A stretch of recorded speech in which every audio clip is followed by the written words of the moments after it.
bonsoir et bienvenue dans ce plateau du Tour numéro 5. La pluie a été de la partie aujourd'hui, mais l'étape a tout de même été magnifique. Et bien sûr, nous aurons donc un plateau du soir qui sera bien riche, bien sûr, à vous présenter. Et comme tous les soirs, bien sûr, depuis le début de ce tour, Rudy sera également présent sur ce plateau du Tour. On ira le voir tout à l'heure, puisque bon, vous avez bien compris, il y a eu beaucoup de pluie.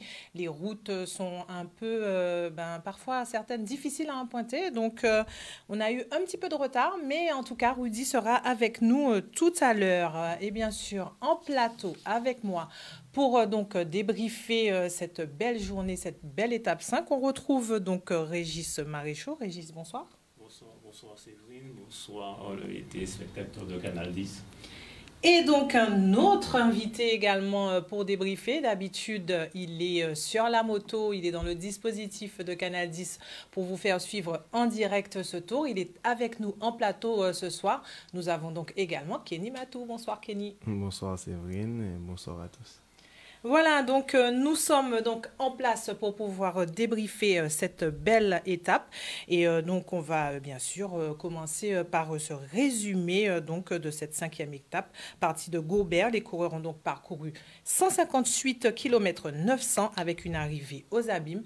Revivez tout de suite le résumé de l'étape. Every night, I look up in the sky. And the stars are all there. But when I look for you, you're never there. It's Laura, are you out there?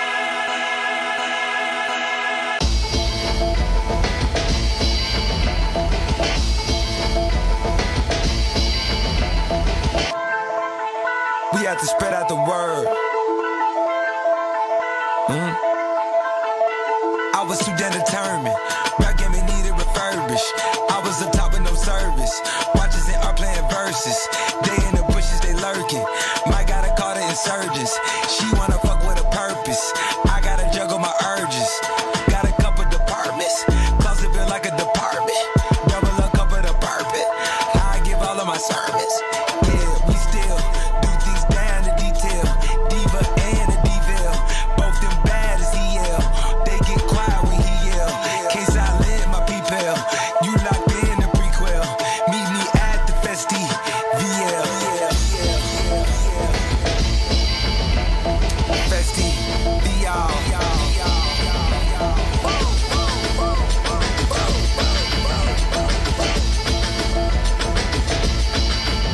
Now I got your attention. It's wide and beating. Vow this evening. You never leaving. Clock out, we sneaking. All the demons need a reason.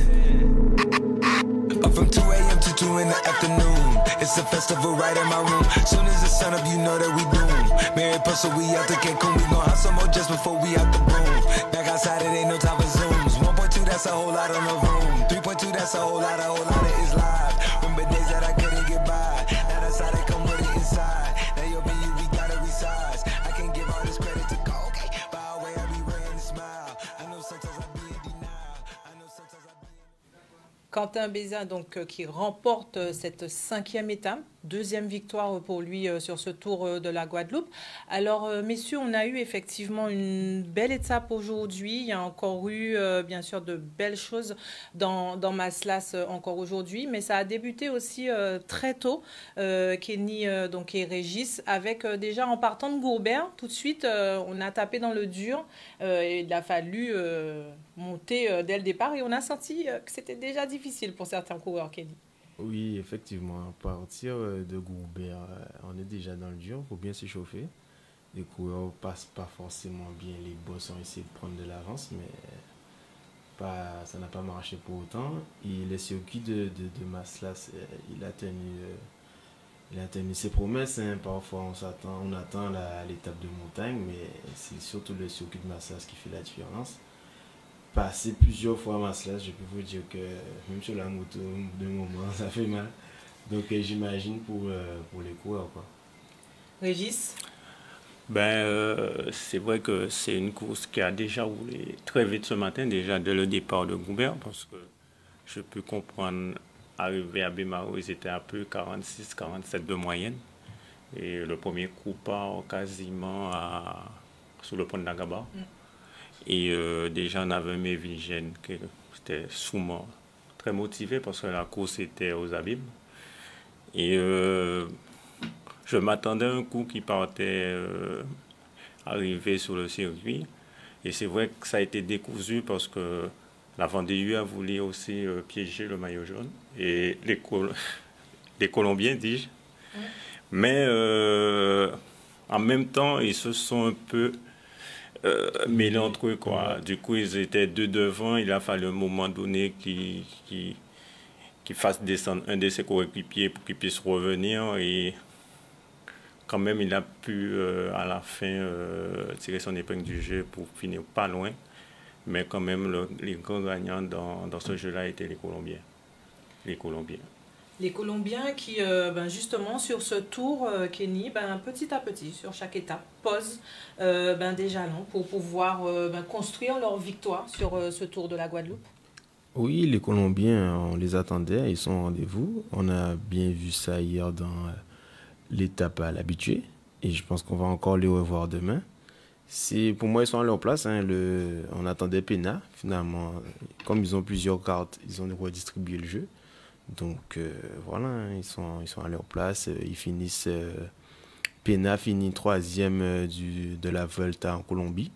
Donc c'est un client sérieux et je pense que pour moi, ils sont à leur place. Mais niveau plan de course, tactique, aujourd'hui, ils ont montré qu'ils savaient faire.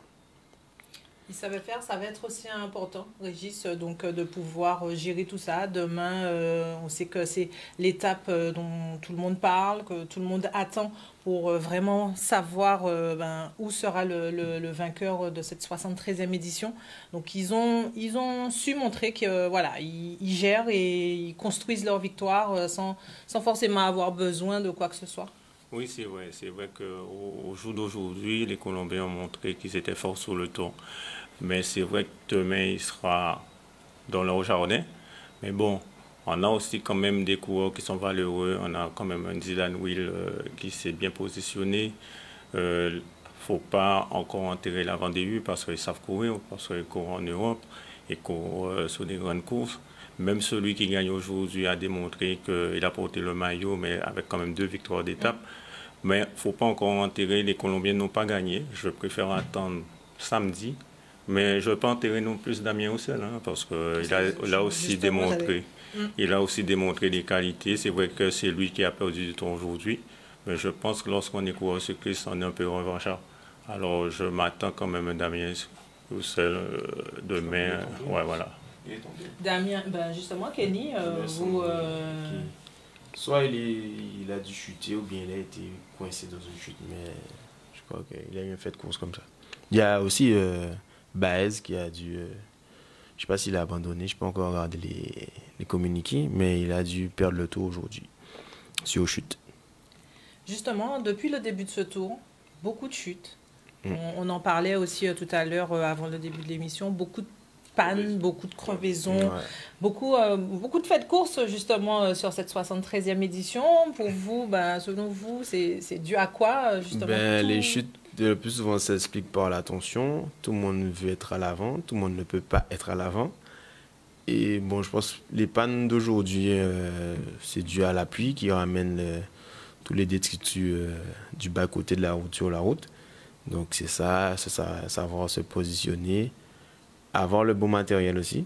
Maintenant que je sais qu'on est passé aux chambres duplex, ce qui veut dire que même quand on crève, on peut faire quelques kilomètres avec la roue. Le temps si la voiture n'est pas là, comme dans le circuit de Maslas, on sait que la voiture technique ne peut pas forcément passer. Donc il faut bien s'équiper. Et malheureusement, il n'y a jamais de bon moment pour prendre panne, mais prendre panne sur le circuit de Maslas, c'est le pire moment, je pense.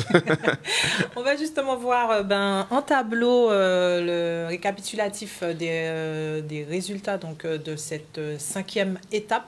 Et donc c'est Quentin Bézat qui s'impose de la Philippe Wagner-Bazin.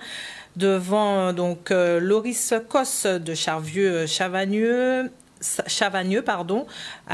Troisième, Jacob Philippe de la team EcoFlow Chrono. Quatrième, Michel Adam de la Vendée Pays de la Loire. Cinquième, Mévin Gène de la Convergence donc abimienne. Sixième, Mathias Anaël de l'Espoir du Sud. Septième, Dylan Will de l'Unisport Lamantinois. Huitième, Stéphane Bennett de la sélection de la Martinique. Neuvième, Elliot Pochard de Charvieux-Chavagneux. Dixième, Castillo Kevin de la team Sisté Crédito. 11e, Arcangélie Romain de Charvieux-Chavagneux. 12e, Sam Maisonnome de la Vendée. 13e, Pena Wilson de la team Sisté Crédito. 14e, DR Enrico Philippe Wagner-Bazin. Et 15e, Boileau Alan de Philippe Wagner-Bazin. On a effectivement parlé pas mal donc, des Colombiens qui ont bien géré, mais quand on descend ce classement jusqu'à la 15e place, on se rend compte du nombre de coureurs donc, de Philippe Wagner-Bazin présents donc, sur cette arrivée. Donc eux aussi, ils ont su sur cette étape tirer leur épingle du jeu, Kelly. Oui, ils sont, on va dire, en sous-marin. On va dire, peut-être ils vont attendre le dernier circuit de Jarry dimanche ou samedi, donc on verra bien, mais ils sont toujours là. Et mon coup de chapeau aussi aujourd'hui pour Mévin Gène, qui s'est accroché malgré le retour de Binet et tous les gros du peloton. Et le jeune Anaël Mathias, franchement, pour être monté avec eux à Maslas, dans le dernier Maslas, ils ont serré tout ce qu'il y avait à serrer et arriver aux abîmes avec les meilleurs. Et même s'il n'y a pas la victoire au bout, je sais que Mévin, c'est un circuit il rate encore la même étape. Donc, je pense que... Mais un gros coup de chapeau à nos coureurs locaux. Régis, un petit mot sur ce classement? Effectivement, comme tu disais, l'équipe, ils sont venus ici pour honorer leurs invitations. Et déjà, ils ont montré que déjà sur l'étape de Pointe-à-Pitre, ils voulaient gagner. Je pense qu'encore, ils vont continuer à faire pareil sur l'étape de Jarry qu'ils attendent dimanche. Même avant, vendredi, on a une belle étape sur Petit Canal. Mais c'est vrai, je vais aussi, comme Kennedy, parce que je reste quand même chauvin, c'est vrai, Mévin et Anaël Massas, franchement, chapeau, parce qu'il fallait être devant et il fallait rester aussi à Massas. Chapeau à eux, quoi. Bravo à vous, donc, messieurs. Et donc, on a retrouvé Rudy, qui est donc à l'hôtel Zénitude comme tous les soirs. Rudy qui donc... reçoit un invité qui sera important, notamment demain, donc Patrice Segretier, qui est technicien sport et santé du Parc national, puisque demain, on sera vraiment au cœur donc, de ce Parc national. Et donc, Rudy, bien sûr, vous allez détailler tout ça avec votre invité du soir. Bonsoir, Rudy.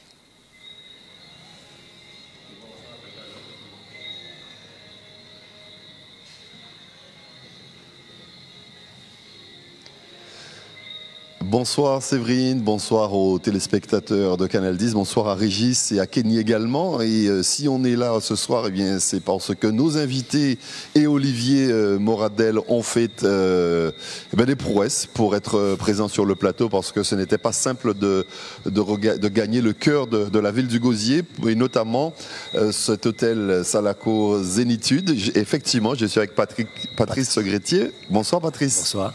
Alors, responsable technicien sport santé sport nature au Parc national. Au Parc national, ça veut dire quoi? C'est-à-dire que toutes les activités sportives déjà, c'est pour ça que je suis là ce soir, c'est comme il y a une activité sportive de grande ampleur qui traverse le Parc national. Donc voilà, donc je suis le premier concerné. Et nature, voilà, ça correspond aussi à notre profil. Tous les agents du parc sont des gens qui ont ce profil-là, la nature, on vit, on est dans ce milieu-là toute l'année, donc voilà. Donc moi, je suis celui qui est chargé de tout cela.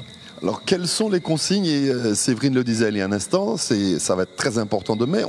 Tout le monde en parle de cette étape, on y est. C'est demain. Quelles sont les consignes à l'attention de tous ceux qui seront dans le parc naturel afin de minimiser les nuisances? Alors, le parc national, on va... National, oui. c'est un milieu naturel, mais c'est le parc national. Alors c'est vrai que nous, on a cette habitude, mais cette année, pour nous, ça va être exceptionnel parce que la traversée se fera 2 fois. Donc on a mis en place un dispositif un peu plus important. Donc on a un peu plus de personnel, beaucoup plus d'agents, tout le monde confondu, les administratifs, les gens de terrain. Et donc on n'a pas peur, hein. On sait comment se comporter, on sait aussi que le public il va jouer le jeu. C'est pas la première année que la course traverse le parc, mais le fait que ça fasse un aller, un retour, bon voilà, on est un petit peu plus véatif. Il y aura sûrement plus de personnes. Le comportement, il va falloir le contrôler parce que ceux qui seront sur la montée d'un côté voudront peut-être faire la montée de l'autre, il y aura des mouvements de véhicules. Ça, on n'a pas les compétences en police pour cela, mais on va être véatif sur tout ce qui concerne la réglementation du parc. Donc toujours les mêmes, hein, le comportement, les gestes à avoir, les bons gestes à avoir, éviter tout ce qui est déchets. On sait que c'est une zone de non-ravitaillement, mais quand on n'est jamais monté sur un vélo, on ne sait pas ce que c'est, parce qu'on est déjà à la ferveur locale, fait qu'on a envie de ravitailler un gars qui nous le demande. Mais bon, avoir ces bons gestes-là. Il y a quelque chose que je voulais dire qui me tient à cœur, parce que l'an dernier, j'ai vu déjà un changement de comportement.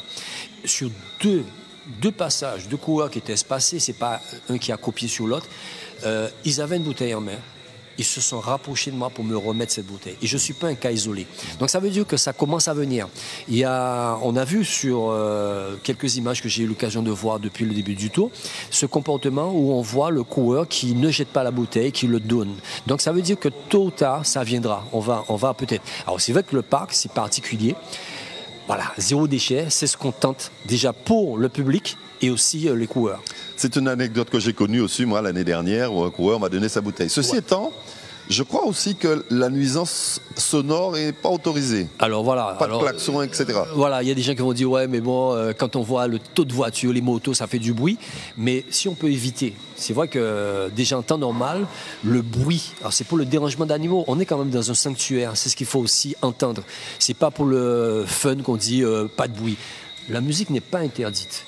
On voit sur les aires de pique-nique, les gens où on a des pictogrammes. C'est vrai que ça parle bien, on a un micro, donc on voit que c'est de la musique. La musique n'est pas interdite, c'est le volume sonore qui est interdit. Donc c'est tout ça est lié au dérangement des espèces qui vivent dans cette forêt. Donc c'est vrai que quand la caravane passe, on sait que notre ami chez l'ami, il passe la petite info, il nous fait un petit coucou et il nous dit, bon ben voilà quoi, on est dans le parc national, évitez les klaxons, évitez de trop donner quoi. Alors, le parc s'étend sur combien de kilomètres et quelles sont ses limites ? Alors, il y a 17 300 hectares pour la partie forestière. Donc, c'est tout le massif forestier. Donc, ça part depuis le sud, donc les endroits emblématiques comme la Soufrière, et ça monte vers le nord. Donc, c'est vraiment tout ce qu'on voit, comme là ce soir en venant. On ne s'est pas privé de regarder ce qui se passait parce qu'après les grosses pluies, on a eu de la chance, un balayage, il n'y a pas de nuages. Donc, toute la chaîne de montagne était dégagée. Donc, on voit que c'est vraiment tout ce qu'on voit quand on longe la côte, que ce soit souvent sous le vent, au vent plutôt, parce qu'on a une vue beaucoup plus magnifique, mais voilà, on n'a pas la même vue de l'autre côté, mais c'est tout ce qui est cœur, vraiment le cœur de la forêt. On a 21 000 hectares, mais 17 300 en forestier. Alors, le Tour de Guadeloupe, c'est exceptionnel, c'est une fois l'an, mais le parc est visité toute l'année. Quel conseil donnez-vous aux visiteurs du dimanche, j'ai envie de dire ? Alors, le visiteur du dimanche, aujourd'hui, on peut dire qu'il est là tous les jours. Il est là tous les jours. Le parc national a mis en place une dynamique aussi pour que les gens s'approprient. Et on a vu avec tous les événements, tout ce qu'on a pu connu ces temps derniers, il y a cette envie de s'épanouir, d'être dans le milieu naturel. Donc, tous les jours, qu'est-ce qu'on pourrait dire aux gens ? Comportez-vous comme chez vous, déjà. Le parc national, c'est pas l'affaire de ceux qui portent les uniformes. C'est pas l'affaire d'un public en gris. C'est l'affaire de tous les Guadeloupéens, de tous les visiteurs, ceux qui sont de passage comme ceux qui sont des résidents, et on en a qui sont de plus en plus nombreux. Donc, 0 déchet, c'est ce qu'on tente de faire. On a beaucoup de gestes encore à déplorer parce que les week-ends qui sont très chauds, on retrouve le lundi matin beaucoup de sacs laissés sur place. Nous, on évite les gens à partir. Déjà, quand on a, par exemple, une glacière, on a sorti une bouteille, elle est vide, la remettre à sa place et éviter souvent aux petits sacs poubelles. Parce que le gros sac poubelle, on n'a pas prévu la place dans la voiture pour le ramener. Donc c'est souvent ce qui se passe, c'est que les gens laissent les déchets sur place. Et c'est une nuisance qui, à long terme, nous pose problème parce que les animaux qui vivent sur site, ben, ils font quoi? Ils nous déchirent les sacs, ils ramènent les déchets dans la forêt parce qu'ils vont continuer à manger ce qui reste. Et c'est désagréable. Alors c'est source aussi de maladies parce que ces mêmes animaux qui fréquentent les lieux que nous fréquentons sont vecteurs de maladies. Donc zéro déchet. On a mis en place sur ces espaces naturels des zones pour faire le barbecue, donc le feu interdit au sol. On vient de parler du bruit. Voilà, un comportement exemplaire, la cueillette, la chasse, la pêche. On peut profiter, donc le shampoing, par exemple, on voit ça souvent. Les gens qui viennent en rivière et qui sont, voilà, ce qu'on ne s'autorise pas forcément chez soi, il faut respecter la nature. C'est vraiment quelque chose d'extraordinaire. Alors j'ai eu à discuter avec quelques agents l'année dernière, à l'occasion du passage du Tour de Guadeloupe. On était encore dans la pédagogie. On est toujours dans la pédagogie ou à un moment donné, on va rentrer dans la répression? C'est vrai qu'on porte un uniforme, il y a écrit police. Un jour comme demain, ça ne veut pas dire qu'on ne fera pas de police. On sera là, on porte l'uniforme, donc on verra bien que la présence policière, elle est là. La personne récalcitrante qui n'a pas compris que le chien, par exemple, je n'ai pas encore parlé du chien, mais le chien, il n'a pas sa place. Il fait partie de ceux qui dérangent le milieu. Si un de mes agents qui font justement l'entretien était présent ce soir, il dira que quand moi je passe à débroussailleuse, voilà, c'est pas drôle. Donc il faut comprendre que le chien, il est interdit. Les animaux sont interdits dans le parc pour le dérangement des autres espèces qui y vivent, les espèces sauvages. Alors les collègues ne peuvent tenir que ce discours, voilà, qu'on est... Patrice, tous ces conseils, on peut les retrouver sur un site? Alors oui, sur le site du Parc national de Guadeloupe, on a toutes ces informations qui sont données. Quand on rentre dans le Parc national, dès l'instant qu'on passe une zone, on entre dans une zone entretenue, les aires de pique-nique, les traces, on a des panneaux d'information avec tous les pictogrammes qui sont parlants et qui nous disent le comportement à tenir dans ce milieu. Merci infiniment d'être venu sur notre plateau. Je sais que ça n'a pas été simple pour... Oui, on a fait les cow-boys quand même. Ouais, merci beaucoup. On se verra certainement demain dans l'ascension des deux mâles. Merci infiniment. Merci à vous. Voilà ce qu'il fallait dire pour ce qui concerne le parc national qui est au travail toute l'année, mais particulièrement demain. On a beaucoup parlé de cette double ascension dans un sens et puis dans l'autre. Bien évidemment, vous faites sur notre antenne demain pour savoir ce qu'il se sera passé sur cette montée. Et tout à l'heure, Séverine, pour notre prochain direct, on va fêter un anniversaire. Tout à fait. Donc j'espère, Rudy, que tu as prévu tout ce qu'il faut pour pouvoir fêter convenablement cet anniversaire. Donc on se retrouve tout à l'heure. Donc nous on poursuit ici sur le plateau avec toujours nos deux consultants du jour, messieurs justement. Donc cette belle étape, donc il va falloir aussi récupérer assez rapidement parce que demain on sait que voilà que c'est la grosse étape attendue par tous. Mais quand même, on sera à la 6e étape également. Aujourd'hui, ça n'a pas été chose facile. Donc, comment, Kenny, en tant qu'ancien coureur, si tu étais sur le tour, comment se serait passée ta récupération du coup? Déjà, arrivé à aujourd'hui, mais encore dit, on est à la moitié de la semaine. La récupération, si on est déjà là, je pense que la récupération se fait normalement. Les coureurs qui sont dans le peloton actuellement, je pense que ceux qui n'étaient pas en forme ne sont plus là, à part chute et incident mécanique. Mais je pense que ceux qui n'étaient pas préparés pour le tour, on ne prépare pas le tour dans le tour. Donc, Régis va confirmer. Il y a un nombre de kilomètres à avoir pour démarrer la saison et un nombre de kilomètres à avoir pour courir le tour. Donc, je pense qu'on ne prépare pas le tour en juin. C'est pas à Marie-Galante qu'on va préparer le Tour de Guadeloupe. Donc, je pense que c'est toute l'année et les coureurs qui sont là, ils le sont. Régis? Je confirme. Mais c'est clair que la récupération, c'est quelque chose d'important, primordial pour une étape de demain. Et comme je dis aux coureurs, surtout à nos coureurs, à mes coureurs, les coureurs du VN le plus souvent, la récupération, c'est pendant toute la semaine. C'est-à-dire, vous êtes sur une course d'une semaine. Dès le vendredi, il faut boire beaucoup. Il faut, pendant la course, il faut manger. Même on n'a pas faim, il faut boire. C'est tous les jours comme ça.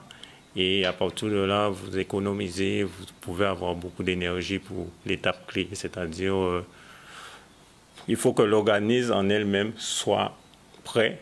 Mais aussi, il faut, pendant la course, Bien manger, bien boire, faciliter à l'organisme à une récupération optimale. Mais je pense que la plupart des coureurs qui sont là, ça fait quand même quelques années qu'ils sont à vélo, ils connaissent un peu, ils ont des directeurs sportifs, la plupart qui ont fait du vélo. Alors je pense qu'ils sont très très bien encadrés. Mais par contre, je vais profiter pour un de nos coureurs qui a quitté le Tour aujourd'hui, Méré Kiouka. Il ne démérite pas. Après 10 ans, il revient sur le Tour. Franchement, je lui dis chapeau. Il n'a pas eu beaucoup de chance, mais je lui dis chapeau. J'espère aussi continuer l'année prochaine. Il va se faire voir. Voilà. Mais sinon, les coureurs sont très très bien encadrés en Guadeloupe parce qu'ils ont des directeurs sportifs, des anciens coureurs. De qualité. Oui, de qualité. Ouais. Très bien. Donc, on continue. Objet, donc, tant convoité, la lunette du Tour est proposée par une enseigne donc, locale qui est également présente sur la caravane du Tour. Charlie Dagonia nous fait découvrir comment donc, fonctionne cette entreprise locale qui est présente dans la caravane. Nous, ça se passe très bien. Donc là, c'est l'équipe, le collectif des lunetiers. On est avec la team UVN.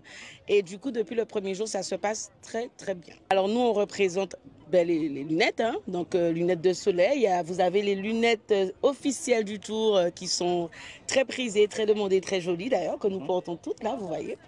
Et puis du coup, nous, en fait, dans cette voiture, chaque jour, on a un collaborateur magasin, donc des magasins implantés en Guadeloupe au niveau des collectifs, du collectif des lunetiers, et un invité. Donc là, moi, en l'occurrence, je suis l'hôtesse référente, Franciane, et je gère plus ou moins le staff. Donc on a un chauffeur, donc on a 2 chauffeurs cette année, Romaric et Amio. Aujourd'hui, nous sommes en compagnie d'Amio. Et je vais vous présenter la collaboratrice du magasin, qui vous dira des petits mots, et l'invité du jour, Elicia, qui est ici présente. Bien sûr que c'est très important, quel que soit l'âge, que l'on soit enfant, adulte, surtout à partir de 40 ans pour toutes les personnes qui sont atteintes de presbytie, effectivement, c'est très important. Se protéger du soleil également, c'est pour ça effectivement que l'on distribue les lunettes du Tour qui sont en plus polarisées. Donc c'est beaucoup mieux en termes de protection solaire. Maintenant, elles font fureur, hein, elles sont considérées comme étant la lunette du Tour. Donc la chose à ne pas oublier dans la caravane pour la distribution. C'est la fameuse gagnante du magasin collectif des lunetiers de Pointe-à-Pitre. Aujourd'hui, ça s'est très bien passé pour moi. C'était une toute première, donc en immersion totale. Et franchement, rien à dire. Du début jusqu'à la fin, organisation au top. Sur le circuit, il y avait une bonne ambiance. Tout s'est très bien passé. Bon, effectivement, on ne voit pas les coureurs, mais on voit la ferveur qui est au bord de la route avec la population. Les gens, ils attendent la caravane, mais pas que. Donc, on voit qu'il y a de l'engouement. Et franchement, c'est bien de vivre à l'intérieur, parce que j'ai toujours vécu de l'extérieur en tant que spectatrice. Et à l'intérieur aussi, c'est bien de vivre cette expérience. Alors, il y a 5 magasins. Vous avez celui de Sainte-Anne, Abîme, Pointe-à-Pitre, Basse-Terre et un également à Marie-Galante. Au plus proche de vous et vivez le sport à vos côtés. Et je tiens à remercier le collectif des lunetiers pour cette belle journée. Donc voilà, quand vous voyez donc ce véhicule si particulier, n'hésitez pas. Essayez donc de vous procurer cette donc lunette officielle du Tour. Je sais que c'est pas facile hein, sur la caravane, mais en tout cas, vous pouvez également la retrouver en magasin si jamais donc vous êtes vraiment intéressé, qu'elle vous plaît. Donc n'hésitez pas, elle est aussi disponible en magasin. Donc voilà. On va poursuivre donc toujours avec Rudy cette fois qui a donc récupéré son invité et je ne vois pas de gâteau Rudy.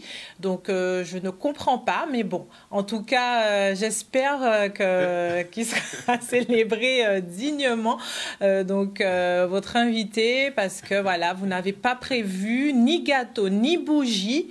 Ni serait-ce qu'un verre de jus, Rudy. Non mais franchement, c'est quoi cette célébration?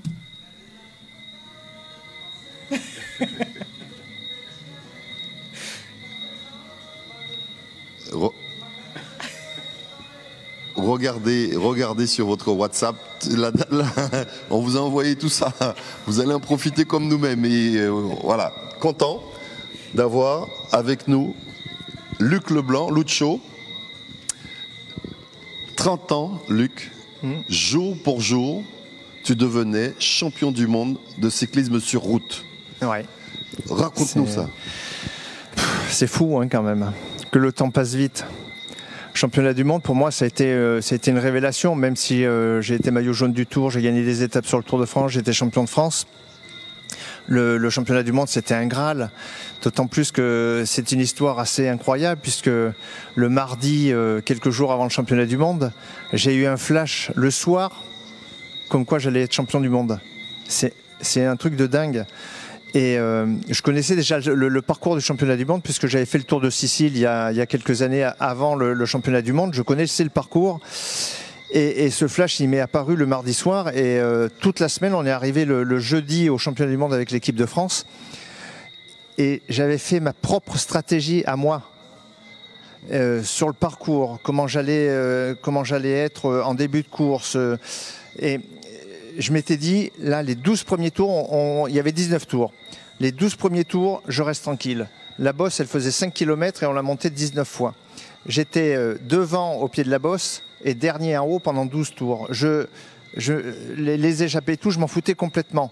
Et après, à partir du 12e tour, je me suis dit, bon, maintenant, il faut que tu sois là. Et les Italiens, à ce moment-là, ont mis en route. Et tout le peloton a explosé. On n'était plus qu'une trentaine, une quarantaine, mais ça avait tout explosé. Et puis voilà, et après dans le final, 3 tours avant l'arrivée, Madouas de l'équipe de France était devant avec Sorensen et Guirotto.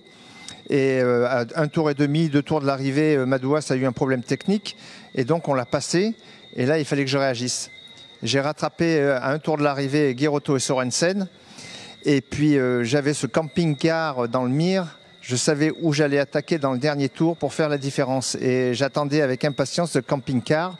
Et le camping-car est arrivé, j'ai attaqué. Seul Guirotto m'a suivi, puisqu'il y a eu un regroupement général au pied de la dernière bosse, avec Armstrong, Chiappucci, Virenque, Konichev, et voilà. Et donc, j'ai rattrapé donc Sorensen, qui était parti dans le dernier tour, avec Guirotto, et à 800 mètres de l'arrivée, 1 km de l'arrivée, les 500 derniers mètres montaient à 16%. J'avais demandé à Guirotto de passer un relais. Il m'a dit non, je peux pas. Et je lui ai dit, c'est vrai, c'est véridique. Je lui ai dit, tu vas voir, j'ai fait des fractionnés, beaucoup de fractionnés dans ma vie à l'entraînement pour pouvoir réussir. Là, je vais te faire une paire de fractionnés, tu vas t'en rappeler toute ta vie. Et puis le virage à gauche, 500 mètres à 16%. Et là, j'ai tout mis. Il tenait, j'avais des toxines partout, ça montait à la tête, j'étais prêt à exploser. Et à un moment donné, je me retourne, il se rassoit et il explose complètement. Et là, je vais gagner le championnat du monde et c'était un moment magique, merveilleux. Qu'est-ce que ça a changé dans ta vie ? Il y a la notoriété qui est arrivée en plus, quoi, voilà. Mais si tu veux, et c'est sincère ce que je te dis, j'ai du mal à réaliser encore que j'étais champion du monde il y a 30 ans, quoi. Voilà. Pour toi, c'était hier ? Pour moi, c'était hier. Ouais. Et j'ai du mal. Champion du monde, quoi. Tout le monde a envie d'être champion du monde, que ce soit dans n'importe quel sport. Et là, j'ai obtenu le Graal, quoi. C'est des années de travail. Alors, si tu me le permets, je vais raconter une petite histoire, si tu as 2 minutes. Pourquoi j'ai commencé à faire du vélo ? Et ça, c'est important parce que je pense que c'est une source d'inspiration aussi pour les gamins. J'ai eu un grave accident en 1978 à la sortie d'un feu de Saint-Jean. Je remontais à la voiture avec mes frères, ma sœur, maman et papa. Et j'étais sur le trottoir, on jouait avec Gilles, mon petit frère qui avait 8 ans, moi j'avais 12 ans. Et il y a un ivrogne qui est monté sur le trottoir qui nous a fauchés tous les deux. Gilles est décédé dans la nuit suite à ses traumatismes, il avait 8 ans. Et moi j'ai eu la jambe gauche complètement brisée, traumatisme crânien, fracture faciale, fracture du rocher. J'ai eu aussi un caillot au niveau du cerveau. Le professeur avait dit à mes parents à l'époque, c'était que j'allais pas m'en sortir si le caillot ne se résorbait pas. Et par chance, par miracle, le caillot s'est résorbé. Mais j'ai eu ma jambe en 1000 morceaux, ma jambe gauche. Et le professeur a sauvé ma vie, il a sauvé ma jambe, il a complètement reconstruit ma jambe. Et il avait dit à mes parents à l'époque, pour que Luc soit pas handicapé à vie, il faut qu'il fasse du vélo. Et donc j'ai fait du vélo en rééducation. Et les premières montées, des montées de 100 mètres, 200 mètres, je montais à pied, je pouvais pas. Et au fur et à mesure, je me suis adapté avec l'aide de mes parents, de mon frère Eric qui faisait du vélo à l'époque aussi. Et j'ai commencé à courir en minime, en cadet, en junior. J'ai été sélectionné au championnat du monde junior en 1984. Voilà. Et c'est avéré que j'avais des aptitudes incroyables. J'avais 94 de VO2 max direct, pour les sportifs qui y comprendront. Et j'ai fait ma carrière avec une jambe valide à droite et une jambe pas trop valide à gauche, puisque elle marchait à 40%, voire un morceau de bois. Et j'ai réussi à faire ma carrière comme ça, J'ai raté beaucoup de courses.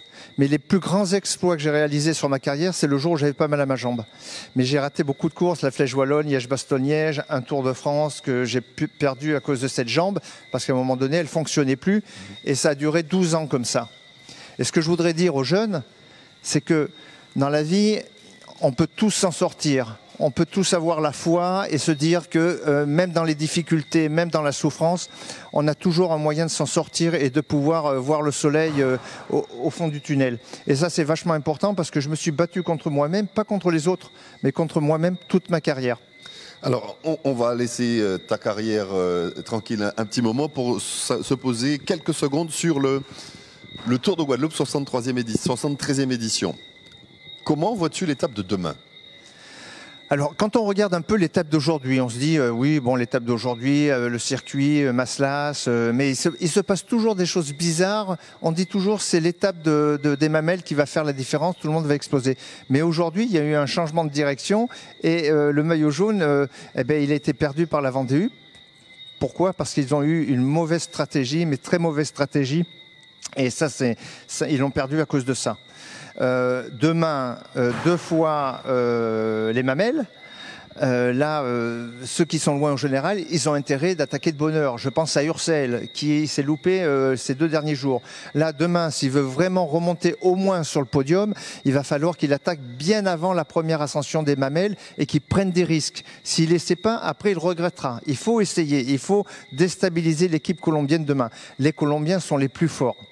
À la pédale, dans les 2 montées des Mamelles, personne ne pourra résister, je veux dire, aux Colombiens. C'est pas possible. C'est pas possible. Donc, il va falloir les surprendre de loin.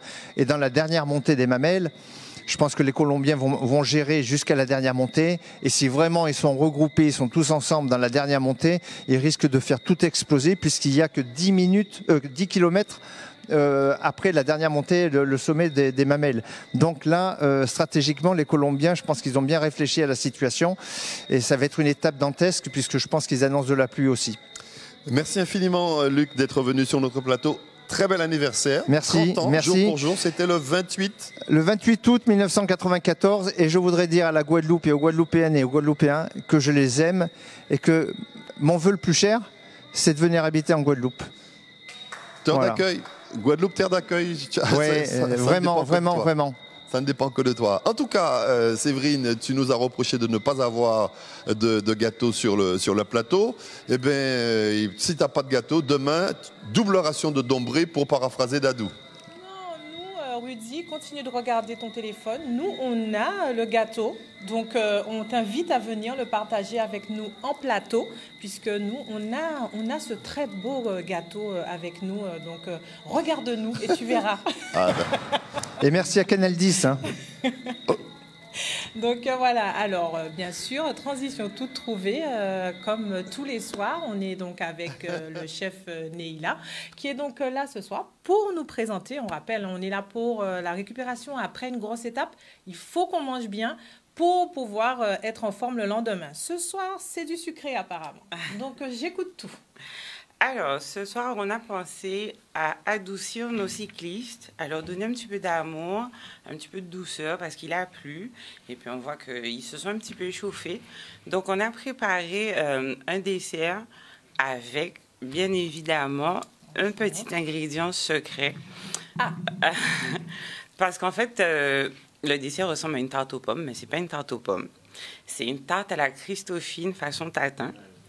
Oui, il y avait quelqu'un sur le plateau qui avait déjà deviné à l'odeur quand je suis arrivée. Il m'a dit c'est de la Christophine, il a trouvé tout de suite. Donc quand il pleut comme ça, on aime bien faire des petites douceurs, on aime bien faire un petit truc, un petit cambis comme on dit chez nous. Et là, il restait des Christophines. Ça, c'est une recette de ma maman. Parce que quand j'étais petite, je lui avais demandé une tarte aux pommes. Et elle n'avait pas de pommes. Donc, elle a pris les Christophines, elle a mis dans un sirop, elle a mis la pâte et ça nous a donné une tarte fine à la Christophine. C'est très facile à faire. Quand vous avez des Christophines qui ont déjà un certain âge ou qui sont déjà un petit peu flétries, parce que quand elles ont un certain âge, elles deviennent un peu amères. Donc, on peut les cuire dans un sirop. On met un petit peu de zeste de citron, cannelle. Et puis, on fait tout ça bouillir, on laisse infuser. On met la pâte et puis ça donne une tarte fine. Donc, on pense à eux parce qu'ils ont pris la pluie aujourd'hui. Ils ont besoin de réconfort. On leur a donné du salé depuis samedi. Donc, aujourd'hui, on leur a donné une petite tarte, mais comme dessert un petit peu moins consistant, parce que ça reste quand même découvrant, on reste toujours sur du local. J'ai fait aussi une petite crème de dictam, où j'ai rajouté un carré de chocolat dessus. On donne souvent du dictam aux enfants, mais c'est bon aussi pour les adultes. Je ne sais pas si vous avez mangé ça chez vos grands-mères. Moi, ma grand-mère me le servait pratiquement tous les week-ends. Une petite crème de dictam, c'est bon, ça rafraîchit à l'intérieur. Et puis, nos cyclistes n'ont pas forcément besoin de lactose ou de trucs trop lourds le soir. Donc, une petite crème de dictam, juste avec un petit carré de chocolat râpé dessus. C'est gourmand et ça vient de chez nous. Voilà, donc vous avez votre recette du jour pour pouvoir bien manger ce soir sans trop dépenser. Je vous rappelle que c'est le concept et donc aussi pour pouvoir bien récupérer parce que demain, il va y avoir du lourd. Donc il faudra être opérationnel. N'est-ce pas, messieurs? Un petit mot, Kenny, sur... Non, ça a l'air très bon. J'avais un petit doute sur la tarte. Sur la tarte, mais j'ai eu raison. Ah, on sent... Oui, très gourmet. Non, mais je pense directement à ma mère et elle aime bien faire ce qu'on appelle chez nous les comesses, les recettes revisitées. Donc, on va essayer Christophine. Ah ouais, on aurait dit qu'il y a des feuilles d'or dessus. Oui, il faut toujours ajouter une petite touche du chef. On a un connaisseur avec nous ce soir. Hein? On continue, ils vont déguster bien sûr tout à l'heure et ils vont livrer leurs sentiments sur donc, cette recette du soir. Mais avant de passer à la dégustation, on va partir du côté du tour des équipes avec Solène qui était aujourd'hui avec l'équipe de la Martinique. On a vu Stéphane Bennett aux avant-postes. Donc je vous propose de vivre ça de l'intérieur avec Solène.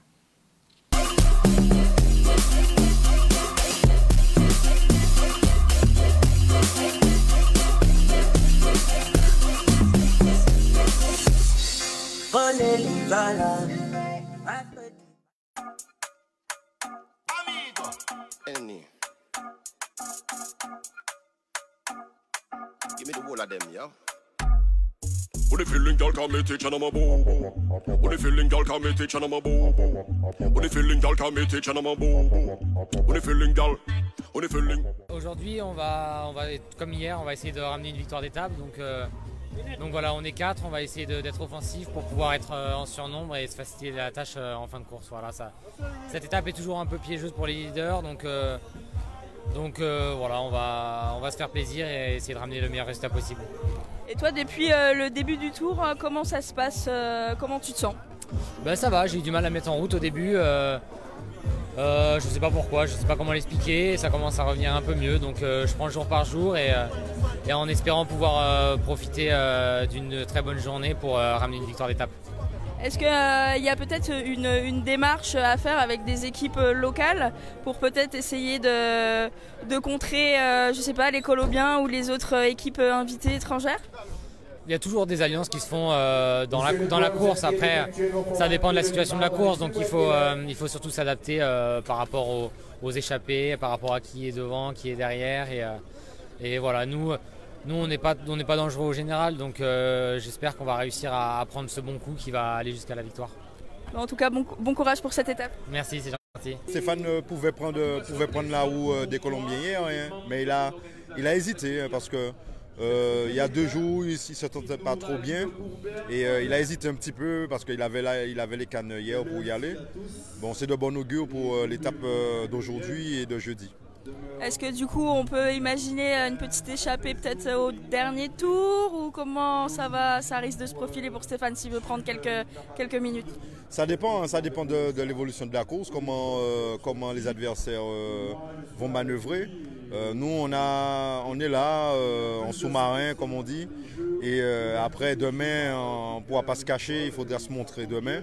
Mais comme je dis, ça dépend aujourd'hui comment la course va se dérouler, prendre les bonnes échappées. S'il y a à peu près 15 coureurs devant, il faut qu'on y soit. Et puis ensuite profiter de ceux qui sont en général pour nous permettre aussi de grappiller quelques places.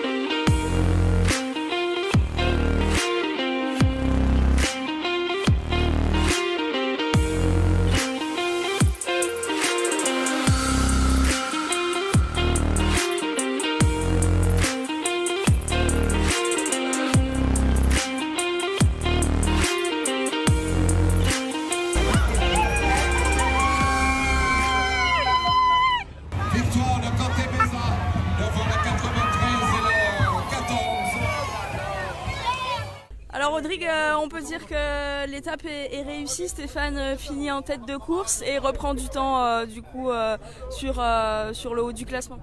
Oui, c'était prévu. On avait dans le briefing d'hier soir, on avait dit qu'il faut qu'il prenne du temps aujourd'hui, chose qui a été faite. Par rapport à l'étape de demain, ça nous fait monter au général et puis de prendre du temps sur les principaux adversaires.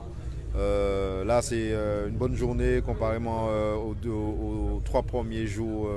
On a eu beaucoup de galères avec des chutes d'Eddy Michel, les abandons, l'abandon d'Hautebourg.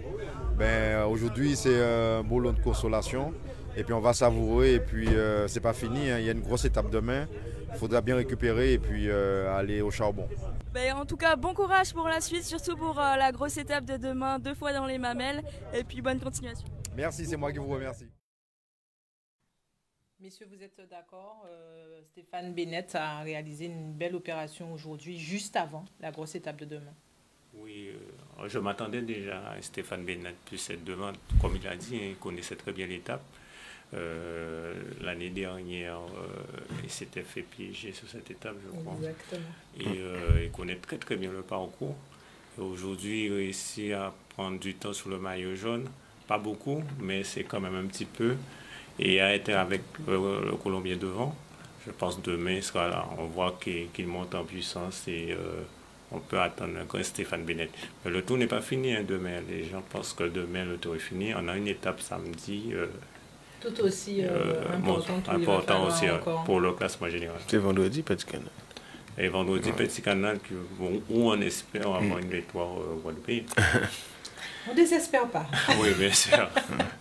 Kenny, pareil, Stéphane Bennett, là, il s'est bien positionné pour demain, déjà aussi réussir encore à remonter dans ce classement général.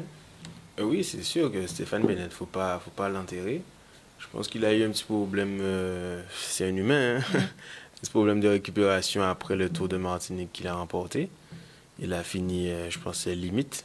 Heureusement, finalement, qu'ils n'ont pas pu participer au Tour de Marie-Galante. Donc, je pense que là, il est un peu en mode diesel qui revient à la fin du tour. Là, c'est sûr, je pense qu'après l'étape qu'il a fait aujourd'hui, pour avoir bouché 1 minute avec les gars, revenir à l'avant, je pense que demain, il sera au rendez-vous. C'est noté, messieurs. On verra bien demain ce que ça donne. On va faire un petit point justement suite à cette arrivée sur les abandons. Thomas Deveau de Philippe Wagner-Bazin qui a abandonné. Irka Méric, c'est chez vous. Tu l'as signalé tout à l'heure. Régis qui a abandonné également. Les Rogers Rolando qu'on a eu ce matin qui justement disait qu'il allait bien après sa grosse chute. Donc a finalement abandonné aujourd'hui.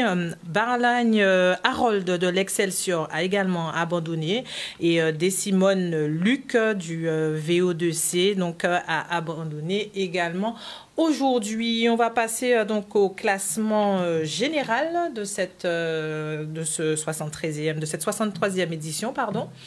En tableau, premier porteur de ce maillot jaune, c'est Kevin Castillo de la team Sisté Crédito. Deuxième, Dylan Will de l'USL à 38 secondes donc, du Colombien. En troisième place, c'est Sam Maisonneuve de la Vendée, donc à 39 secondes. Quatrième, Pena Wilson de la team Sisté Crédito. Cinquième, Castano Sébastien de la team Sisté Crédito. Le premier à 1,30, l'autre à 1,40. Damien Ursel, lui, est sixième, donc à 2 minutes 19 donc, du premier du classement. Ensuite, c'est Pochard Elliott qui occupe la 7e place de Charvieux-Chavagneux. 8e, Diego Milan, donc de l'USL. 9e, Adam Mitchell. 10e, Arcangeli Romain. 11e, Quentin Béza. 12e, Axel Taillandier. 13e, Mathis Lebeau. Mevingen est à la 14e place et 15e, Stéphane Bennett. Un petit mot, messieurs, sur ce classement. Effectivement, les Colombiens sont fortement représentés, mais on a quand même, donc, dans ces 15 premiers, des Guadeloupéens qui sont aussi bien présents. Oui, on voit que Damien... Mais bon, comme c'est pas fini. Le tour se termine dimanche. Je pense qu'il peut au moins encore viser le podium du tour. C'est vrai que les Colombiens sont très bien représentés, avec quand même 3 au classement général. Et on a Melvin Végène qui remonte dans les 15. Je pense aussi, lui aussi, il peut remonter aussi au classement. L'année dernière, il avait fait 9e.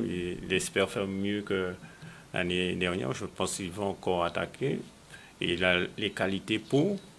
Mais je fais confiance à le directeur sportif de Damien qui est un connaisseur. Il y a Oni qui les entoure pour faire quelque chose de bon demain. Ce sera dur, mais il faut rester confiant. Le tour se termine dimanche. Kenny? Comme Régis, le tour se termine dimanche. On verra ce que ça donne demain. Il ne faut pas vendre la peau de l'os, comme on dit. Damien a l'avantage du terrain, je dis. Peut-être pas attaquer dans la montée, peut-être prendre les risques dans la descente. Je sais pas, on a déjà vu, je me rappelle, c'était le Breton qui avait gagné le tour dans la descente. Donc tout reste possible tant qu'on n'a pas franchi la ligne d'arrivée dimanche. Peut-être les écarts vont se faire sur le plat vendredi à Petit Canal aussi, donc on ne sait jamais. Il reste encore pas mal de choses possibles sur ce tour, donc restez connectés et restez concentrés sur tout ce qui va se dérouler. Un petit point sur les porteurs de maillot, donc le maillot jaune de leader, on vous l'a dit, donc c'est Kevin Castillo de la team Sisté Crédito. Le maillot vert donc du conseil départemental est porté par Caden Hopkins. Le maillot du meilleur grimpeur revient à Jérémy Delumeau de la JCA. Le maillot du meilleur jeune Riviera du Levant est porté par Sam Maisonneuve. Le maillot combiné bleu corsaire, donc c'est Kevin Castillo qui est leader, mais il sera porté par Quentin Béza. Le maillot du sprint orange Crédit Mutuel sera porté par Björn Tranker de Embrace the World. Et puis le dossard rouge de la combativité sera porté par Mevingen demain. Donc voilà, si vous voyez un petit dossard rouge accroché donc au maillot de Meving, c'est que voilà, il a été super combatif aujourd'hui et donc on le récompense pour ça. Demain, donc, on passe à cette étape 6, tant attendue et tant redoutée, qui partira donc de Petit-Bourg. Je vous propose de découvrir le tracé de l'étape.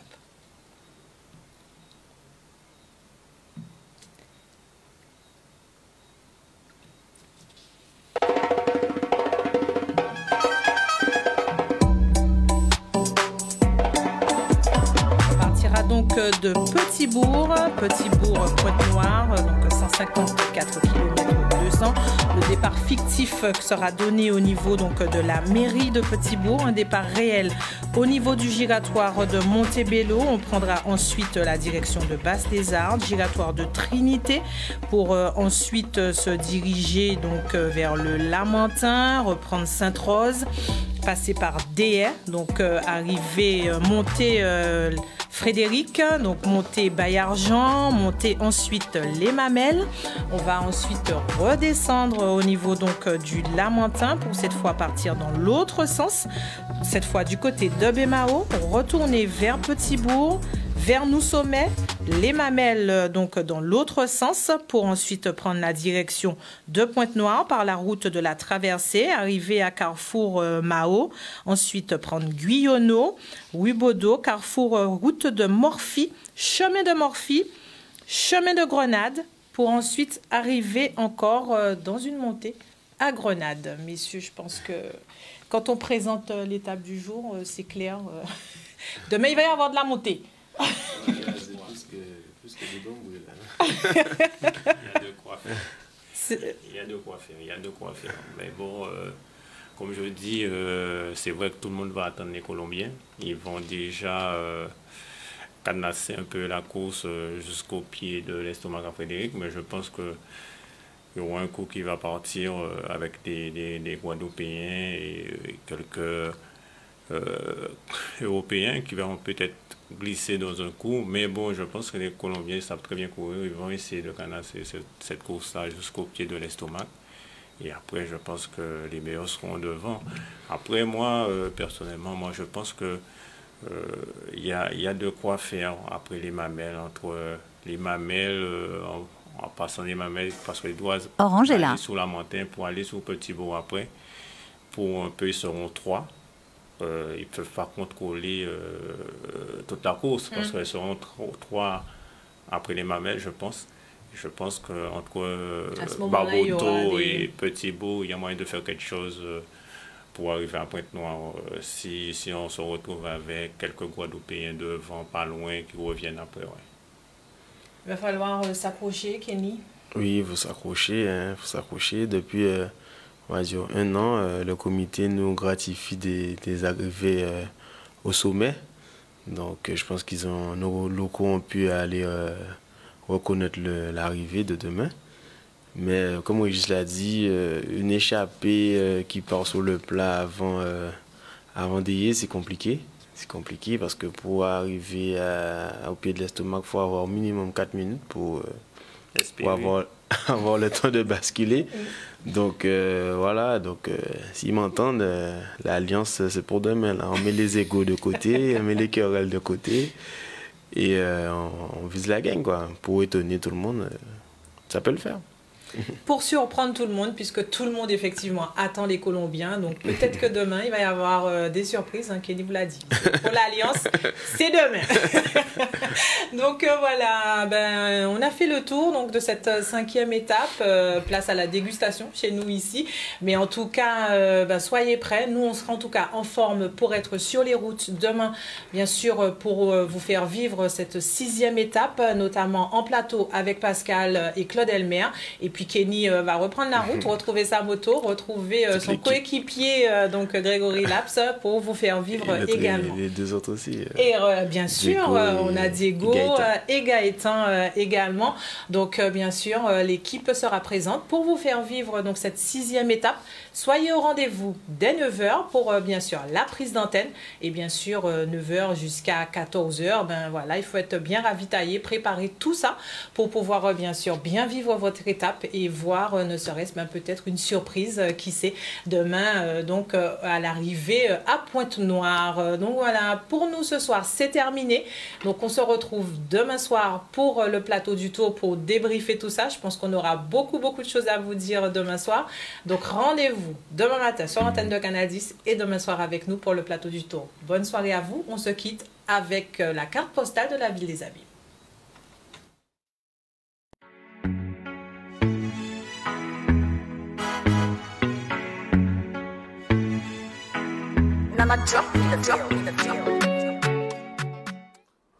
Alors la ville des Abîmes, son conseil municipal, son personnel, ses forces vives, sa population seront très contents d'accueillir à l'occasion de cette étape du Tour cycliste international de Guadeloupe la caravane, les coureurs, tous ceux qui portent, aux visiteurs qui porteront leur pas pour suivre avec nous Le circuit particulièrement, hein, qui a lieu sur le territoire de la ville des Abîmes et qui est déjà connu puisque c'est une répétition. Alors évidemment, la ville des Abîmes est une ville sportive, cycliste, et nous n'avons pas moins de 6 clubs cyclistes, je ne vais pas les citer tous. Nous avons aussi une vocation de développement sportif à travers aussi un développement économique. Et au niveau de nos activités, nous mettons en place avec Cap Excellence des politiques d'accompagnement et de soutien du tissu associatif, mais aussi des jeunes socialement pour leur insertion, les coureurs, les sportifs généralement. Nous avons un panel de développement sportif assez vaste, du nautisme, notamment sur la base nautique à Pointe-à-Pitre, Dolmar, jusqu'à la pratique du football, nos nombreux clubs, des sports en salle. Nous allons bientôt évidemment continuer d'investir pour couvrir nos structures qui sont en plein air, pour mettre des terrains synthétiques, refaire les pelouses, refaire les revêtements, rénover généralement le stade des Abîmes, mettre en place notre palais des sports, après le palais de la culture, le palais des sports des Abîmes, pour accueillir les sports en salle, les dojo, les sports de combat, et j'en passe. Tout ceci conforté par une rénovation générale de la ville des Abîmes à travers la rénovation urbaine, acte 2, dans toutes les pratiquement bon nombre de zones urbaines, des quartiers de la ville des Abîmes, en prolongement de la rénovation de l'habitat insalubre qui s'achève. On pense aussi à développer le sport, mais toutes les activités également économiques, dans le monde rural. Faut pas oublier, parce que nous sommes une ville urbaine, à la fois urbaine mais aussi rurale, et les prochaines années se tourneront très particulièrement, maintenant nous confortons la rénovation urbaine, vers nos quartiers ruraux de la ville des Abîmes pour assurer leur développement tout azimut. Voilà la ville des Abîmes, confortée par sa communauté d'agglomération Cap Excellence, et prête pour continuer sa marche vers l'excellence, sachant que l'excellence, ce n'est pas l'opulence, ce n'est pas ne pas croire savoir faire de son argent, mais c'est davantage faire le mieux possible avec des ressources de plus en plus, malheureusement, limitées. C'est ça l'excellence. C'est faire le mieux possible avec le moins disponible. Évidemment, nous attendons encore une fois très nombreux, tout le monde, tous nos visiteurs, les cyclistes évidemment, le comité que je salue au passage, et son président pour l'organisation. Et venez aux Abîmes, nos forces vives sont prêts à vous recevoir. Nos commerçants évidemment pour déjeuner avec nous, se restaurer, collationner pendant le tour lui-même. Nous sommes prêts à vous accueillir, vous devez venir dans ce grand moment du Tour international que constitue l'étape à circuit qui gagne au niveau de la ville des Abîmes. Ce sera, je crois, le mercredi, premier mercredi du Tour.